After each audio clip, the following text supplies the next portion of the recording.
नमस्कार, Indian political league यानी IPL में आपका स्वागत है। मैं हूं आपके साथ करुण कुमार और आज आपको दिखाएंगे थप्पड़ कांड के बाद केजरीवाल ने आज कैसे की चुनावी बैटिंग। नमस्कार, आपके साथ मैं हूं सबीना तामंग देशमुख। आईपीएल में दिखाएंगे चुनावी पिच पर जय श्री राम के नाम पर ममता को आखिर क्यों गुस्सा आया। दिखाएंगे बैन के दौरान भजन कीर्तन पर साध्वी प्रज्ञा को क्यों झेलना पड़ा चुनाव आयोग का बाउंसर।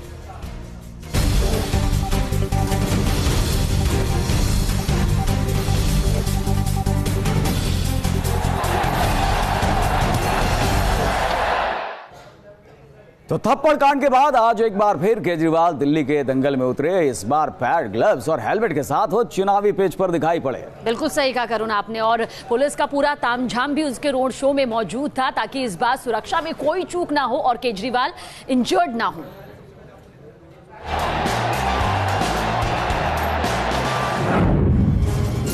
कल खुली जीप पर केजरीवाल पर हुआ सरेआम हमला।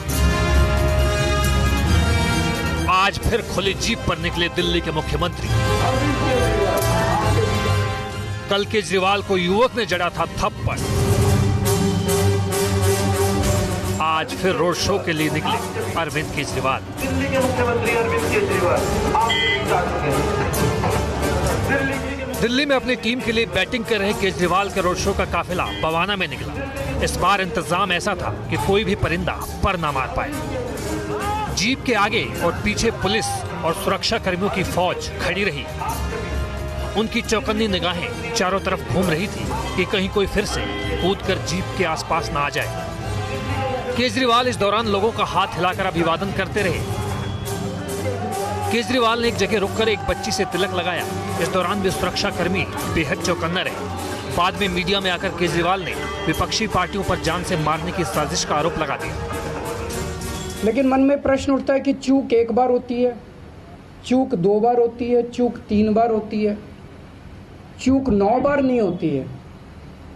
उसमें फिर लगता है कि षड्यंत्र है, उसमें फिर लगता है कि करवाया जा रहा है। उधर बीजेपी ने इस थप्पड़ कांड की निंदा तो की है, लेकिन इस मामले में बीजेपी के बड़े नेताओं का नाम घसीटे जाने पर कड़ा एतराज जताया है।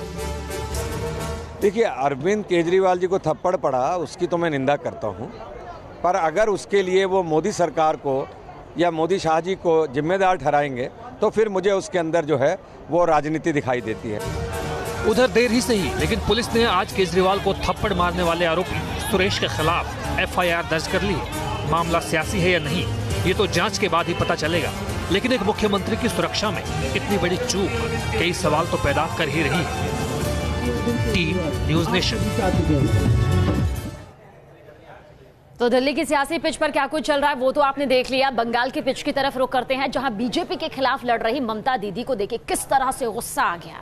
दरअसल पश्चिम बंगाल के चंद्रकोण में जब दीदी का काफिला गुजर रहा था तब किसी ने वहां जय श्री राम के नारे लगाए और बस फिर क्या था, दीदी कार रोकर बाहर निकली और नारा लगाने वालों की जमकर खबर ली। दीदी इतनी नाराज हुई कि जिस तरह से नारा लगाया जा रहा था, 3 युवकों को अब गिरफ्तार भी कर लिया गया है। दीदी के रवैये पर बीजेपी ने कड़ा एतराज अब जाहिर भी कर दिया है।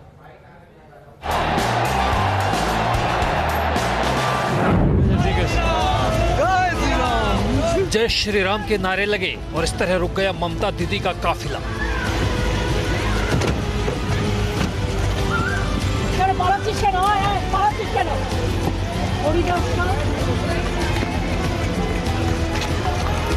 जय श्री राम का नारा सुनकर ममता बनर्जी ने कार रोकी और बाहर निकलकर उन्होंने नारा लगाने वालों की जमकर क्लास ली। जय श्री राम।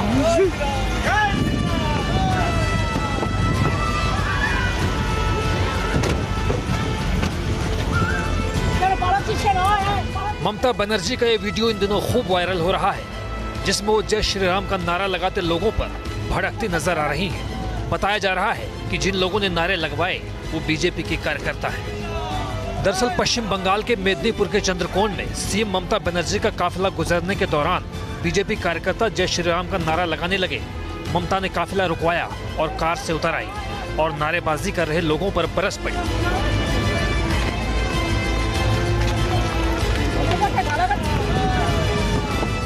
ममता इतने भर से नहीं रुकी। इसके बाद तो पुलिस ने तीनों युवकों को गिरफ्तार कर लिया। बीजेपी ने ममता के इस रवैये पर कड़ी नाराजगी जाहिर की है। बीजेपी ने ट्वीट कर लिखा, दीदी जय श्री राम के नारों से इतना नाराज क्यों है? जय श्री राम के नारे सुनकर दीदी के तेवर जरूर बिगड़ गए, लेकिन अब इसी बहाने बीजेपी को ममता पर हमला करने का एक और मौका मिल गया है। Team news nation. तो किस तरह से बाउंसर फेंके जा रहे हैं, किस तरह से लोग बैकफुट पर आ जा रहे हैं, ये देखने वाली बात। और इस तरह की तस्वीरें खूब आ रही है। और उधर चुनावी मैदान में उतरे फिल्म अभिनेता सनी देओल गुरदासपुर में बीजेपी के लिए धुआंधार बैटिंग करते दिख रहे हैं। सनी देओल ने गुरदासपुर में देखिए किस तरह से रोड शो किया। इस दौरान सनी देओल को देखने के लिए फैंस की भारी भीड़ जमा हो गई और जहां भी जाते हैं वो रोड शो करते हैं या फिर संबोधन देते हैं, वहां पर लोगों की भारी भीड़ इकट्ठा हो ही जाती है और एक अलग सा मैच वहां पर दिखाई पड़ता है।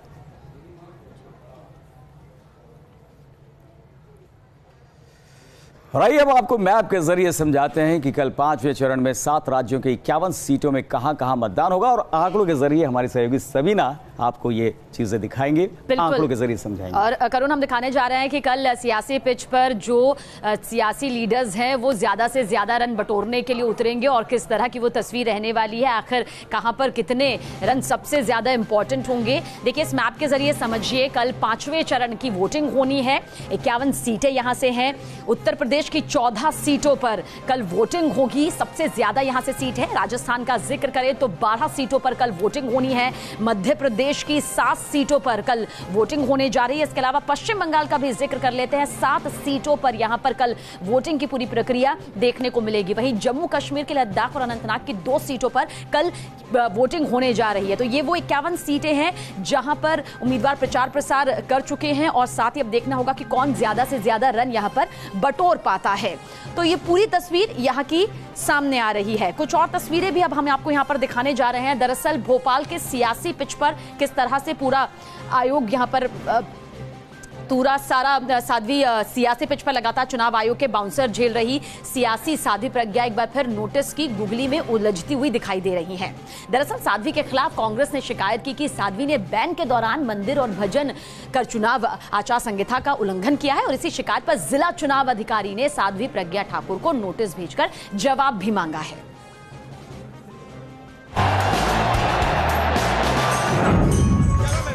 चुनाव प्रचार को लेकर साध्वी प्रज्ञा ठाकुर पर लगा 72 घंटे का बैन खत्म हो चुका है, लेकिन बैन के दौरान उनका मंदिर मंदिर घूमकर भजन कीर्तन करना विपक्षी पार्टियों को खटक गया। कांग्रेस ने बैन के बावजूद साध्वी प्रज्ञा के मंदिर और गौशाला में पार्टी कार्यकर्ताओं के साथ जाने की शिकायत जिला निर्वाचन अधिकारी से की थी, जिसके बाद साध्वी प्रज्ञा सिंह ठाकुर को नोटिस भेजकर जवाब मांगा गया है। साध्वी का जवाब मिलने के बाद जिला निर्वाचन अधिकारी अपनी रिपोर्ट चुनाव आयोग को भेजेंगे। इस मुद्दे पर साध्वी प्रज्ञा ने सफाई दी और कहा कि उन्होंने बैन के दौरान भजन कीर्तन कर कुछ भी गलत नहीं किया है। मैं सन्यासी हूँ। मेरा जीवन का आधार मंदिर है, पूजा पाठ है, आध्यात्म है, जन कल्याण और राष्ट्र कल्याण है। गाय माता है, गीता माता है, गंगा माता है, हमारे धर्मशास्त्र हैं। हमें इनसे अगर कोई रोकता है तो वो अपने जीवन के बारे में सोचे। शहीद करकरे का अपमान और विवादित बयानों पर नोटिस का बाउंसर झेल चुकी साध्वी प्रज्ञा ने भजन कीर्तन पर उठ रहे सवालों का जवाब चुनाव आयोग को भेज दिया है। अब चुनाव आयोग साध्वी के जवाब पर क्या कार्रवाई करता है ये तो चुनाव आयोग जाने, लेकिन बैन की मियाद खत्म होने के बाद साध्वी एक बार फिर चुनावी मैदान में उतर चुकी है। Team news nation.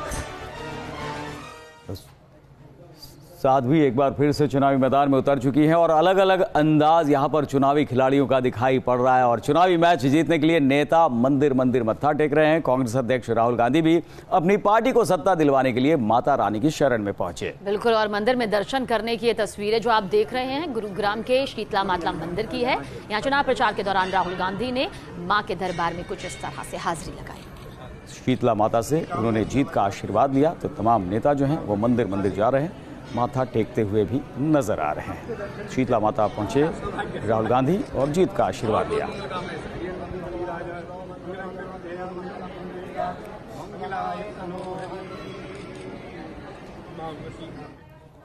और वोटर्स को पोलिंग बूथ तक लाने का एक मिशन अब भी जारी है। अलग अलग तरीके अपनाकर मतदाताओं को जागरूक किया जा रहा है और इसी कोशिश में दिल्ली के इंडिया गेट पर nation first vote must event भी हुआ और इसमें फिल्म अभिनेता विवेक ओबेरॉय भी शामिल हुए। ये रिपोर्ट देखिए।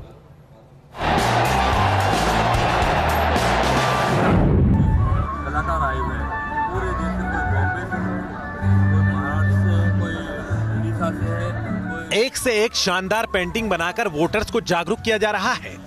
कैनवास पर रंग उकेरकर मतदाताओं से वोटिंग की अपील की जा रही है। ये तस्वीरें दिल्ली के इंडिया गेट की है। यहाँ nation first vote must event का आयोजन किया गया। इसमें पेंटिंग बनाकर कलाकारों ने राष्ट्र को एक करने का मैसेज दिया। हम सबका फर्ज हो जाता है कि हम सब इसको इग्नोर ना करें। एक एक वोट बहुत कीमती है और वोट जो दिया जाए ये सोच समझ के दिया जाए। कलाकारों की हौसला अफजाई करने के लिए कार्यक्रम में फिल्म अभिनेता विवेक ओबरॉय भी शामिल हुए। विवेक ओबरॉय ने मोदी मोदी के नारे लगवाए। पीएम मोदी पर बनी बायोपिक का प्रमोशन भी विवेक ओबरॉय ने किया। T news nation. यहाँ पर नारे लगाए जा रहे हैं, जिस तरह से चैंटिंग होती है स्टेडियम में, कुछ वैसा ही यहाँ पर माहौल दिखाई पड़ता है। चुनावी मैच और किस तरह से ग्राउंड को तैयार किया जा रहा है, ये सब आपके सामने। चलिए अब आपको ग्राफिक्स के जरिए बताते हैं कि कल 5वें चरण में कौन कौन से दिग्गजों की किस्मत का फैसला होना है। और एक बार फिर से सबीना जो है वो आंकड़े आपके सामने। बिल्कुल शुक्रिया करुण। एक बार फिर से यहाँ पर हम बताएंगे कि कल का जो चुनावी मैदान है उसमें वो सुपरहिट प्लेयर्स कौन से हैं जो कि अपनी एक बार फिर से पारी खेलने जा रहे हैं। सोनिया गांधी रायबरेली से मैदान में है। इसके अलावा अमेठी का जिक्र करें तो हाई प्रोफाइल सीट रायबरेली की तरह ही राहुल गांधी सियासी पिच पर बैटिंग करने के लिए उतरे और दोबारा से बीजेपी ने स्मृति ईरानी केंद्रीय मंत्री को अमेठी से ही मौका यहां पर दिया है। एक बार फिर से उम्मीद यहां से जताई है। लखनऊ बेहद हाई प्रोफाइल सीट है। राजनाथ सिंह यहां से बीजेपी के दिग्गज हैं। पूनम सिन्हा यहां से टक्कर देते हुए समाजवादी पार्टी की तरफ से राजनाथ सिंह को टक्कर देंगी। शकील अहमद मधुबनी निर्दलीय उम्मीदवार के तौर पर ताल ठोक रहे हैं और साथ ही यहां से बैटिंग करने के लिए पूरी तरह तैयार है। बीजेपी के बात करें सारण की तो यहां पर राजीव प्रताप रूडी जो है वो चुनावी मैदान में टिके हुए हैं। साथ ही पशुपति कुमार पारस का भी जिक्र कर लेते हैं। एलएसपी हाजीपुर से मैदान में है। साथ ही कांग्रेस से सुबोध कांत सहाय जो कि रांची से अपनी किस्मत आजमा रहे हैं। देखना होगा कि जनता किसे सबसे ज्यादा वोट देती है। जयंत सिन्हा हजारीबाग से बीजेपी की तरफ से चुनावी मैदान में है। बीजेपी की तरफ से जयपुर ग्रामीण का जिक्र करें तो राज्यवर्धन सिंह राठौर चुनावी मैदान में ताल ठोक रहे हैं। ज्यादा से ज्यादा रन बटोरने के लिए खूब प्रचार प्रसार भी यहां पर जारी है। तो ये तमाम वो दिग्गज है जिनकी किस्मत का फैसला कल ईवीएम में कैद हो जाएगा। इंडियन पॉलिटिकल लीग आईपीएल में एक छोटे से ब्रेक के लिए रुक रहे हैं। कुछ और स्पेशल रिपोर्ट्स के साथ, सियासी पिच की खबरों के साथ जल्द हाजिर होते हैं। तो इंडियन पॉलिटिकल लीग में हम सियासी मैच के बारे में बात कर रहे हैं, मुकाबलों की बात कर रहे हैं और चुनाव प्रचार की बात कर रहे हैं। और पीएम मोदी के फैंस भी चुनाव प्रचार के मैदान में जमकर बल्लेबाजी कर रहे हैं। बिल्कुल सही कहा आपने। और वाराणसी की सियासी पिच का जिक्र कर लेते हैं। इस पिच पर मोदी के लिए उनके समर्थक प्रचार के लिए पहुंच रहे हैं। सूरत से कई बीजेपी समर्थक ट्रेन के जरिए वाराणसी रवाना हुए।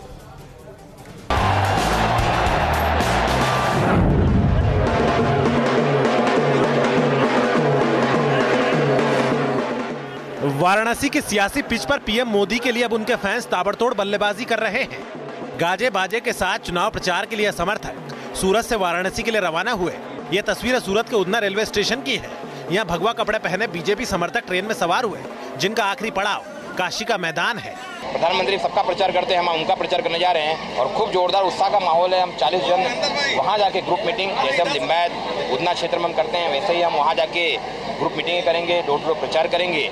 इस काफिले में सूरत के लिंबायत की बीजेपी विधायक संगीता पाटिल और उधना के बीजेपी विधायक विवेक भाई पटेल भी शामिल हैं। सभी को ढोल नगाड़े बजाकर वाराणसी के लिए रवाना किया गया। माँ तापी का आशीर्वाद ले लिया है और माँ गंगा का आशीर्वाद लेने वाराणसी पहुंचेंगे। लास्ट टाइम पे 2014 का जो लोकसभा का इलेक्शन था उसमें भी हम 17 दिन तक वहाँ वाराणसी में मछलीशहर लोकसभा और जौनपुर लोकसभा सीट में भी प्रचार के लिए गए थे। ज़्यादा से ज़्यादा महिलाओं को प्रेरित करेंगे कि मतदान करो। महिलाओं को कमल की मेहंदी की रचाई भी करेंगे। वाराणसी में 19 मई को वोटिंग होगी। तब तक ये सभी समर्थक वाराणसी में ही चुनाव प्रचार करने वाले हैं। T news nation. और चलिए अब रुख कर लेते हैं भोपाल की सियासी पिच की तरफ, जहां बीजेपी धुआंधार बैटिंग कर रही है। जी हां, विपक्षी यॉर्कर के खिलाफ ऐसे बल्ला घुमाया जा रहा है कि गेंद सीमा पार हो जाए। और ये तस्वीर आप देखिए, ये बीजेपी का प्रचार का अपना स्टाइल है। यहाँ लोगों को चाय पिलाकर बीजेपी अपना प्रचार कर रही है। बैरागढ़ इलाके में दुकानदारों को चाय पिलाई और समर्थन जुटाने की कोशिश हो रही है।